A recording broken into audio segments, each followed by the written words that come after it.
Assalamualaikum warahmatullahi wabarakatuh. Pada video kali ini kita akan membahas tentang sistem operasi. Untuk sebelumnya, perkenalkan, nama saya Andre Budi Setiawan. Kali ini saya akan membahas tentang sistem operasi dengan open source, kemudian arsitektur sistem operasi Linux dan penjadwalan prosesor. Yang pertama, sistem operasi dengan open source.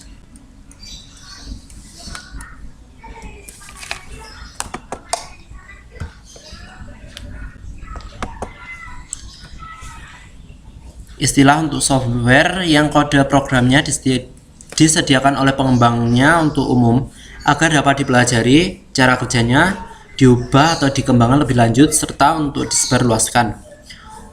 Untuk jenis atau contoh sistem operasi bersifat open source: pertama, Unix, 2 Minix, 3 BSD, 4 GNU Linux, 5 Sun Solaris, 6 C-Label Desktop, 7 Aros Research OS, 8 OpenGem, 9 Minuet OS, 10 Colibri OS. Kemudian untuk GNU Linux, sebuah sistem operasi yang diciptakan oleh Linus Benedict Torvald, seorang mahasiswa Universitas Helsinki, Finlandia tahun 1991. Proyek GNU ini diluncurkan pada tahun 1984 untuk mengembangkan sebuah sistem operasi lengkap mirip Unix berbasis perangkat lunak bebas. Kemudian untuk distribusi Linux atau distro Linux adalah sebutan untuk sistem operasi komputer dan aplikasinya, merupakan keluarga Unix yang menggunakan kernel Linux distribusi. Ada yang berupa perangkat lunak bebas dan ada yang perangkat lunak komersial. Kemudian untuk repository, merupakan sekumpulan paket-paket aplikasi atau program untuk sebuah sistem operasi Linux yang digunakan untuk menunjang kinerja dari sebuah aplikasi, program, dan sebagainya. Kemudian arsitektur sistem operasi Linux. Ada kernel, kemudian ada library, ada shell, X-Windows, Windows Manager, aplikasi, dan desktop. Untuk kernel adalah digunakan dalam sistem operasi GNU atau Linux. Kemudian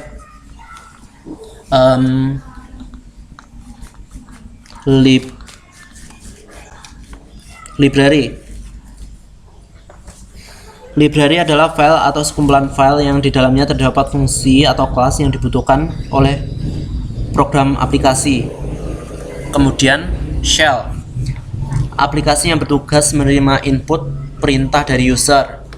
X-Windows, library khusus untuk tampilan GUI di Linux atau Unix.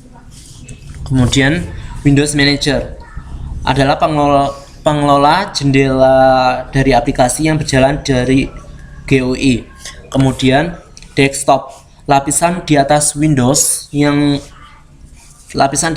Manager adalah desktop. Ini adalah tampilan antarmuka yang langsung berhubungan dengan user, di mana user tinggal klik, drag, dan melakukan segala kemudahan hanya dengan mouse. Kemudian aplikasi, lapisan yang paling atas dari sistem operasi Linux adalah aplikasi, misal Gedit, OpenOffice, dan Firefox. Kemudian penjadwalan prosedur.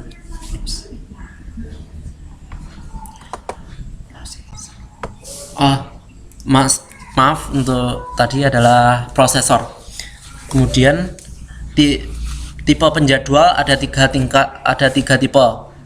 Tipe penjadwal pertama adalah penjadwal tingkat pendek, kemudian penjadwal tingkat menengah, dan penjadwal tingkat panjang.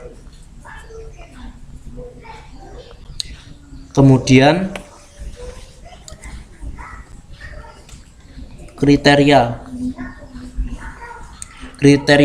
penjadwalan adalah algoritma penjadwalan CPU yang berbeda akan memiliki perbedaan properti. Untuk memilih algoritma ini harus dipertimbangkan dulu properti algoritma tersebut. Kemudian Dispatcher. Dispatcher adalah suatu modul yang memberikan kontrol pada CPU terhadap penyelesaian proses yang dilakukan selama short term scheduling. Fungsi tersebut yang terkandung di dalamnya meliputi switching konteks, switching ke user mode, dan melompat ke lokasi tertentu. Kemudian algoritma penjadwalan. Ada 4 algoritma penjadwalan, yaitu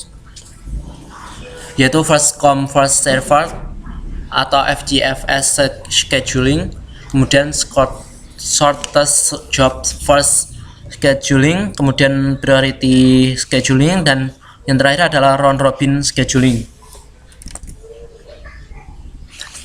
Materi selanjutnya akan disampaikan oleh Muhammad Diki Ilhamsyah.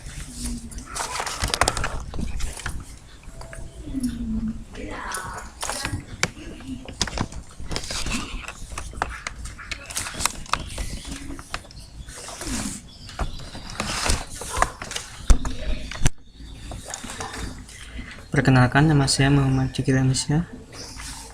Pada pembahasan kali ini, saya akan membahas tentang manajemen memori dan manajemen input atau output. Untuk yang pertama ialah manajemen memori. Manajemen memori adalah pusat dari operasi pada sistem komputer modern. Memori adalah array besar dan word atau byte yang disebut alamat. CPU mengambil instruksi dari memori berdasarkan nilai dari program counter. Instruksi ini menyebabkan penambahan muatan dari dan ke alamat memori tertentu. Dalam manajemen memori terdapat 3 jenis tipe, yaitu pertama swapping, alamat logika, dan alamat fisik. Yang pertama yaitu swapping, ialah sebuah proses yang berada di memori untuk dieksekusi. Proses juga dapat ditukar atau swap, sementara keluar memori ke backing store dan kemudian dibawa kembali ke memori untuk melanjutkan eksekusi. Backing store berupa disk besar dengan kecepatan tinggi yang cukup untuk meletakkan kopi dari semua memori image untuk semua user. Sistem juga harus menyediakan akses langsung ke image tersebut. Yang kedua ialah alamat logika atau alamat logika dan alamat fisik.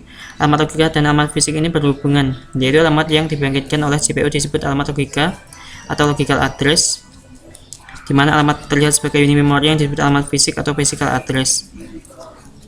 Tujuan utama manajemen memori adalah konsep meletakkan ruang alamat logika ke ruang alamat fisik. Selanjutnya ialah manajemen input dan output. Manajemen input atau output atau disingkat I atau O, yaitu sistem komputer yang memiliki 3 komponen utama. Pada sistem komputer memiliki 3 komponen utama, yaitu CPU, memori atau primer dan sekunder, dan peralatan masukan atau keluaran atau I/O device seperti printer, monitor, keyboard, mouse, dan modem. Yang pertama yaitu sistem masukan dan keluaran. Modul I/O dapat menjalankan tugasnya dengan cara menjembatani CPU dan memori dengan dunia luar, merupakan hal yang terpenting untuk kita ketahui. Inti mempelajari sistem I/O suatu komputer adalah mengetahui fungsi dan struktur model input atau output. Yang kedua ialah fungsi modul input atau output. Modul input atau output adalah suatu komponen dalam sistem komputer yang bertanggung jawab atas pengontrolan sebuah perangkat luar atau lebih, dan bertanggung jawab pula pada pertukaran data antara perangkat luar tersebut dengan memori utama ataupun dengan register-register CPU. Fungsi modul I/O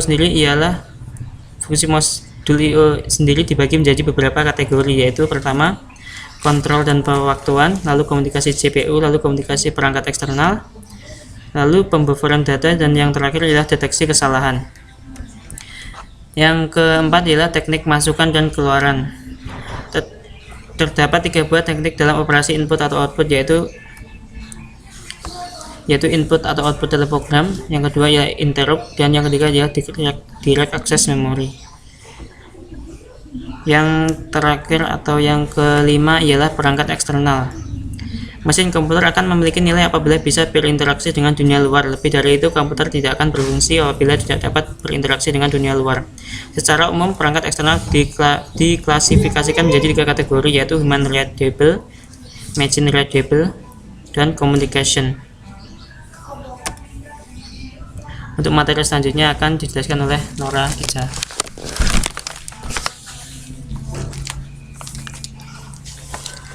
Perkenalkan, nama saya Nora Ica Dianisa. Di sini saya akan menjelaskan materi tentang partisi dan sistem file pada Linux. Pada sistem operasi Linux Debian, secara umum ada 3 partisi, yaitu 1. Partisi primary merupakan partisi utama pada sistem operasi Linux. Partisi primary pada Linux tidak seperti di Windows yang hanya mengizinkan satu partisi primary. Akan tetapi, partisi primary pada Linux dapat dibuat sampai 4 partisi sekaligus. 2. Partisi extended merupakan partisi perluasan untuk mengatasi kekurangan pada partisi primary. 3. Partisi logical. Partisi ini biasanya selalu dibuat dalam bentuk partisi extended. Sistem file pada Linux tersusun atas direktori-direktori lain yang tersusun secara hierarki. Sistem file pada Linux yaitu 1. /var, 2. /bin, /dev, /etc, /mnt, /user, /sbin, /home, /iib, /tmp, dan /proc.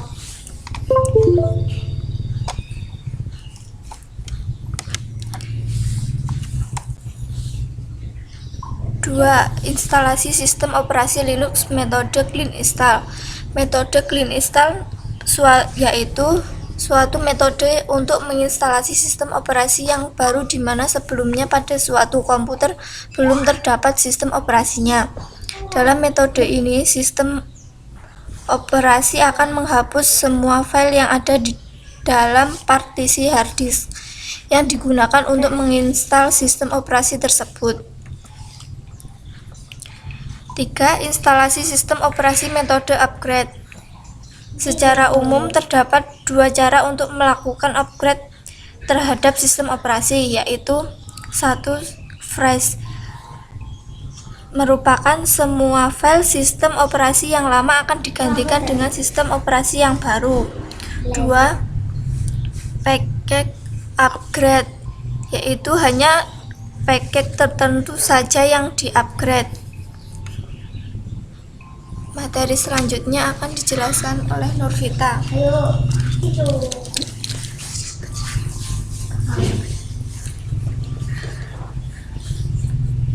Perkenalkan, saya Nurvita Sari. Di sini saya akan menjelaskan tentang instalasi sistem operasi metode multibooting, metode virtualisasi, dan perintah dasar Linux. Pertama, instalasi sistem operasi metode multibooting. Multiboot adalah suatu kondisi di mana dalam satu buah komputer memiliki lebih dari satu sistem operasi.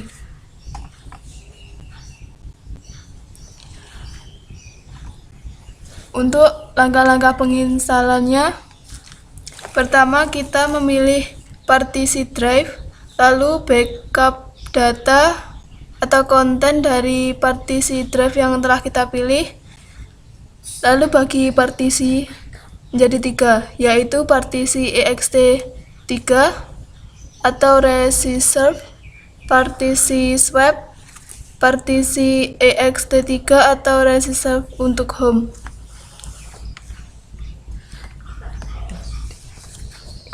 Kemudian apabila komputer dan hard disk dalam keadaan kosong, langkah-langkahnya sebagai berikut.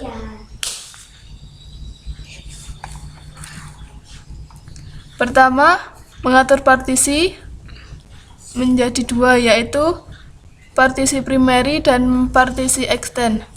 Kemudian, menentukan kebutuhan, ukuran, dan jenis file sistem.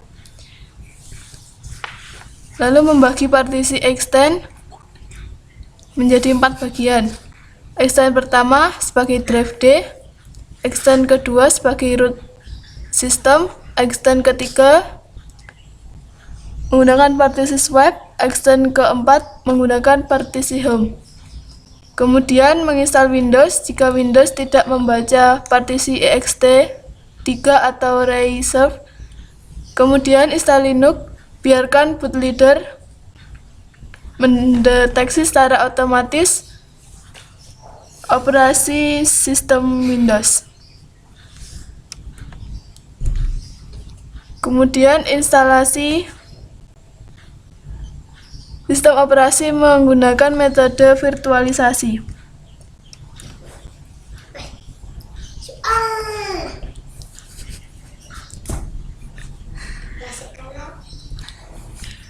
Virtualisasi adalah sebuah simulasi dari perangkat keras atau sistem operasi, jaringan maupun yang lainnya. Virtualisasi digunakan sebagai sarana untuk mengimprovisasi skalabilitas dari perangkat keras yang ada.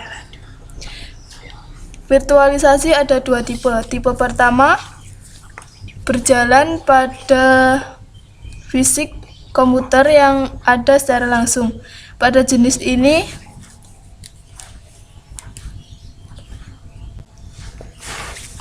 hypervisor atau VMM benar-benar mengontrol perangkat keras dari komputer hostnya, termasuk mengontrol sistem guysnya. Contoh implementasi yang ada adalah KVM dan operasi VZ. Kemudian tipe kedua, pada tipe kedua berjalan pada sistem operasi di atasnya. Pada tipe ini sistem operasi guys berada di atas sistem operasi host OS. Contoh tipe ini adalah VirtualBox.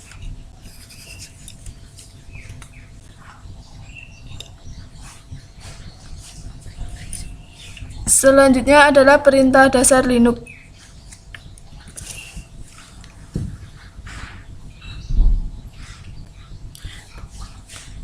Ini adalah beberapa contoh dari perintah dasar Linux. Pertama, sudoku digunakan untuk login sebagai root. Kemudian login digunakan untuk login sebagai user lain. cd digunakan untuk berpindah direktori. bwd digunakan untuk memperlihatkan di mana direktori posisi kita berada. ls digunakan untuk melihat isi sebuah direktori. cp digunakan untuk mengcopy file. mv digunakan untuk memindahkan, mengcut atau merename file. mkdir digunakan untuk membuat folder baru. Kemudian rmdir digunakan untuk menghapus folder. Touch digunakan untuk membuat file baru. rm digunakan untuk menghapus file. More digunakan untuk menampilkan isi sebuah file. Adducer digunakan untuk menambah user baru. Clear digunakan untuk membersihkan layar. Halt digunakan untuk mematikan komputer, namun harus sebagai root. Reboot digunakan untuk mereset komputer, namun harus sebagai root. Materi selanjutnya akan dijelaskan oleh Renita Ferdiana Aulia Wulan.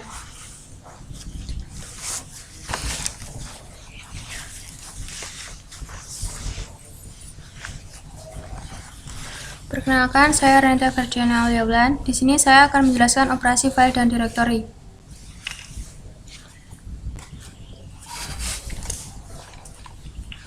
Organisasi file. Sistem file pada Linux menyerupai pepohonan, yaitu dimulai dari root, kemudian direktori dan subdirektori.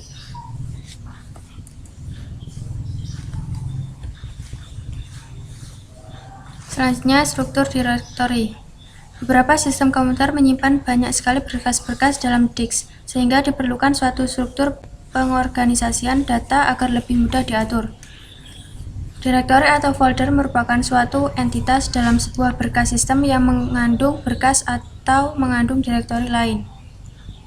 Setelah proses instalasi, Linux menciptakan sistem file yang baku, terdiri atas direktori sebagai berikut: /bin,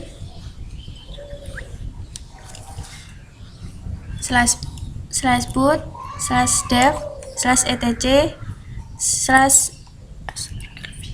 /srv /sys /tmp /usr /sbin /run /proc /opt /mnt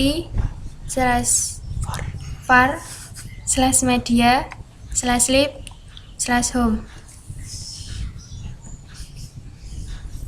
Selanjutnya, proses dan manajemen proses.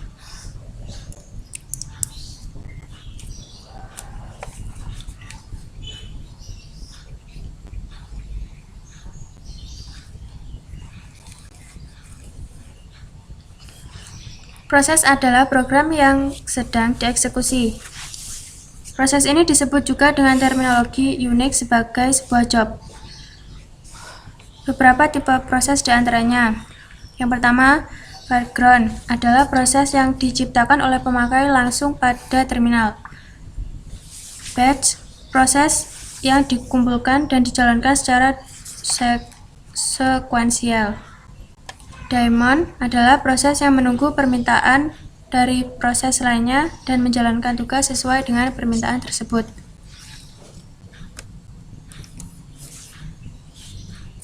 Selanjutnya, perintah manajemen proses.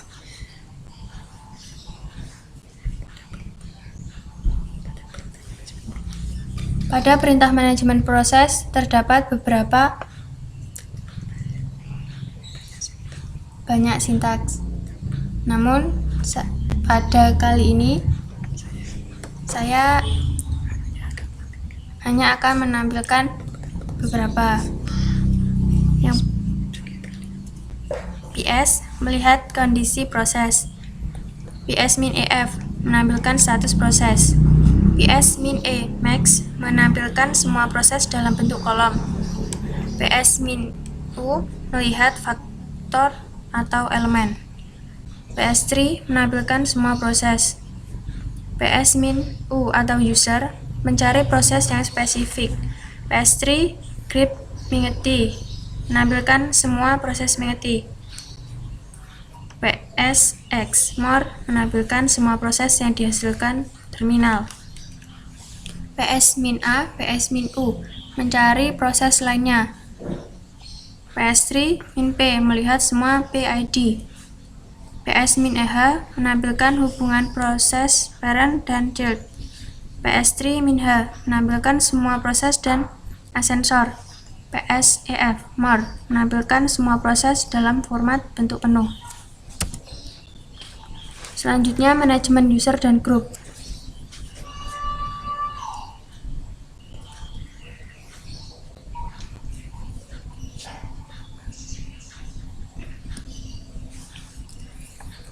Manajemen user. Hampir semua sistem operasi baru saat ini sudah dikembangkan dengan konsep multi-user dan multitasking, sehingga merupakan hal yang umum apabila dalam setiap komputer akan ada mekanisme identifikasi setiap orang yang akan menggunakannya. Sistem Debian juga mendukung sistem multi-user ini, di mana dalam satu waktu dapat lebih dari satu user yang mengakses sistem ini. Manajemen user dibagi menjadi dua, yaitu pembuatan user baru dan perubahan data user. Untuk pembuatan user baru menggunakan sintak @user_username, sedangkan perubahan data user menggunakan sintak chfn username. Untuk penghapusan user menggunakan sintak del user_username. Selanjutnya, manajemen grup.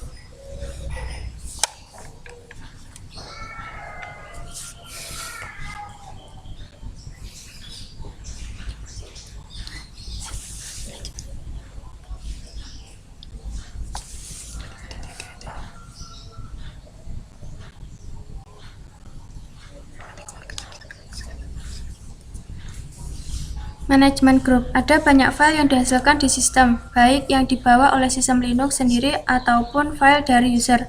Akses ke setiap file tersebut perlu adanya pembatasan, sehingga dapat menjamin kinerja sistem tetap baik dan data-data sistem atau user tetap aman.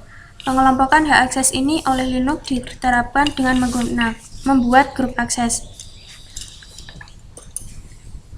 Manajemen grup dibagi menjadi dua, yaitu penambahan grup dan penghapusan grup.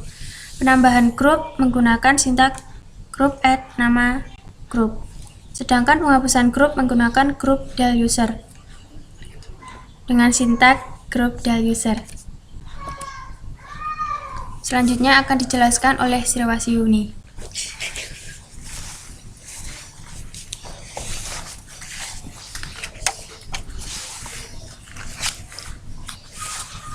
Perkenalkan, nama saya Sriwahyuni.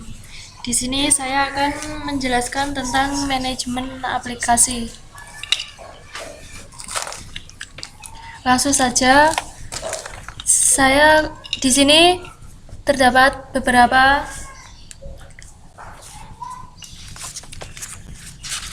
manajemen aplikasi. Yang pertama, manajemen paket software.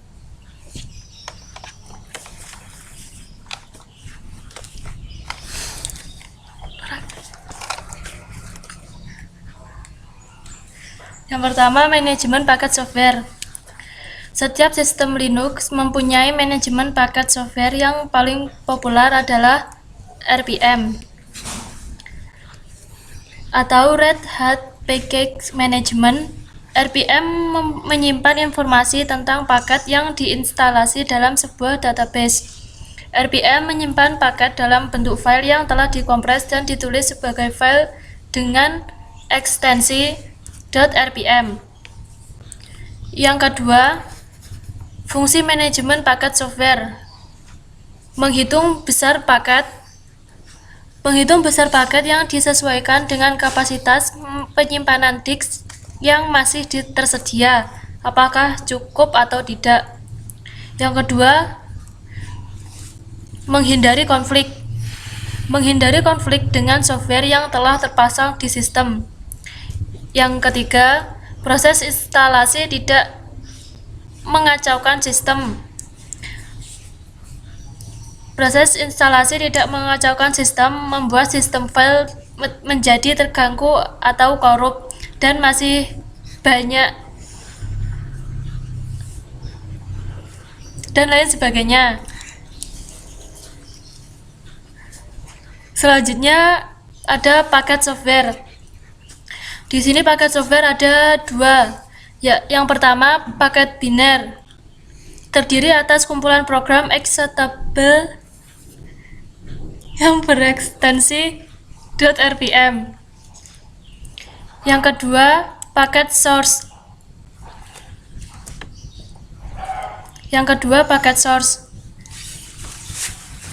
Berisi teks dari program yang kemudian dapat dikompilasi menjadi executable.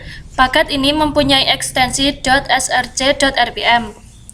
Selanjutnya, nama paket. Penamaan paket diatur dengan konvensi seperti ini. Ada nama, versi, rilis, platform, arsitektur. Selanjutnya, RPM query. RPM dengan opsi -v memberikan informasi tentang paket seperti ini.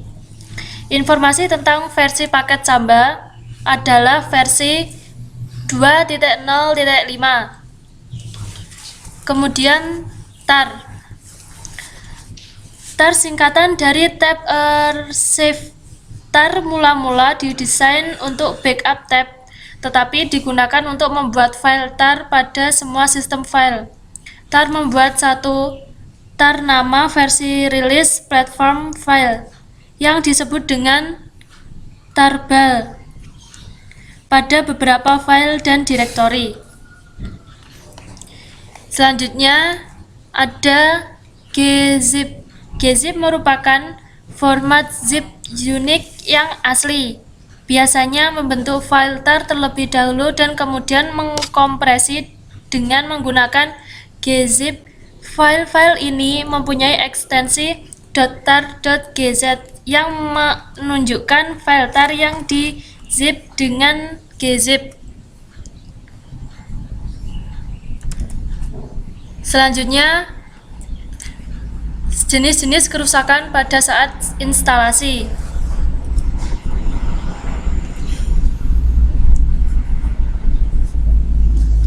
Jenis-jenis kerusakan yang pertama adalah sistem operasi lain terhapus. Yang kedua, data hilang dan terhapus. Hal ini disebabkan karena user sendiri yang kurang teliti dalam menghapus partisi. Cara mengatasinya dengan menghapus partisi selain root, swap, boot, dan home atau partisi yang sudah tidak digunakan. Yang ketiga, kerusakan pada master boot record atau table partisi. Yang keempat, fatal no bootable device. Disebabkan karena kerusakan pada BIOS. Cara mengatasinya dilakukan penginstalan ulang dan cek BIOS. Yang kelima, recovery data pada boot sektor. Yang keenam, tidak lengkapnya file yang ada pada CD atau DVD atau media penyimpanan lainnya, sehingga proses instalasi tidak dapat dijalankan. Cara mengatasinya, copy ulang file OS lalu lakukan penginstalan ulang kembali. Selanjutnya, pencarian kesalahan hasil instalasi OS.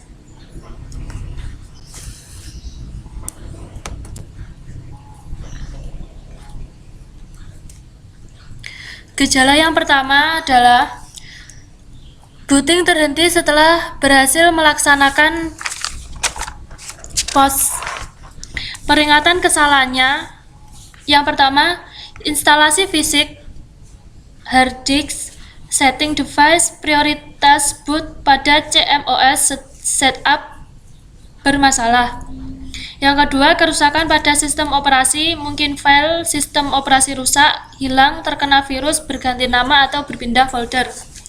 Gejala yang kedua yaitu kinerja booting sampai ke Windows berlangsung dengan lambat. Peringatan kesalahannya, yang pertama, manajemen memori bermasalah. Yang kedua, kerusakan pada sistem operasi, mungkin file sistem operasi rusak, ada file yang hilang, terkena virus, berganti nama, atau berpindah folder monitor. Gejala yang ketiga adalah Windows Explorer tidak dapat dijalankan, tidak dapat mengcopy, mengganti nama file, dan lain-lain. Peringatan kesalahannya, kerusakan pada sistem operasi, mungkin file Windows Explorer rusak, hilang, terkena virus, berganti nama, atau berpindah folder. Gejala selanjutnya, start menu tidak dapat dijalankan. Peringatan kesalahannya, kerusakan pada sistem operasi, mungkin file Windows Explorer rusak, hilang, terkena virus, berganti nama, atau berpindah folder. Gejala yang kelima, prosedur shutdown tidak dapat dilaksanakan. Kerusakan pada sistem operasi, mungkin file Windows Explorer rusak, hilang, terkena virus, berganti nama, atau berpindah.